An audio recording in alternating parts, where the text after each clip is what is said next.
TA or GC cloning.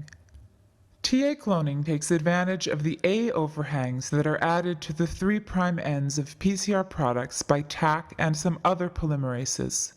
These PCR products can be ligated to linearized vectors that have T or U overhangs.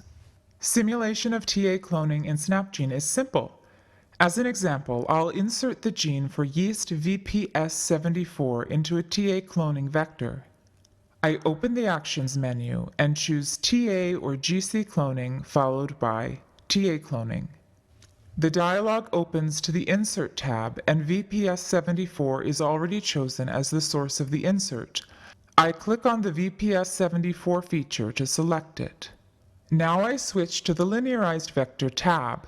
I click in the list to select pGEM-T. As shown in the cloning overview at the bottom, this linearized vector has T overhangs. Finally, I need to specify primers to amplify VPS74. For this purpose, I could have entered primers manually in the Insert tab.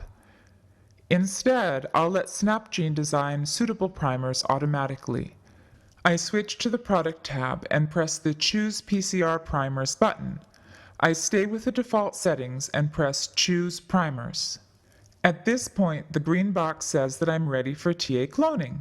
If I mouse over this message, it reminds me that the insert is compatible in either orientation. The overview at the bottom shows that the A overhangs on the insert are complementary to the T overhangs on the linearized vector. I click in the product name box and edit the name to pGEM-T VPS74. Now I press Clone and the vector with the cloned PCR product is visible. When I switch to History View, I see the amplification and insertion steps. That's all there is to it. GC cloning is very similar. It turns out that Taq generates a mixture of A and G overhangs, and the molecules with G overhangs can be ligated into linearized vectors that have C overhangs. The procedure here is identical, except that I choose TA or GC cloning followed by GC cloning. Once again, I select the VPS74 feature for the insert. For the linearized vector, I choose PGC blue. As before, I switch to the Product tab to choose the PCR primers. Note that these primers are phosphorylated by default because the linearized GC cloning vectors are dephosphorylated. My product has been generated, but I actually want the VPS74 gene in the opposite orientation so that I can use the T7 promoter.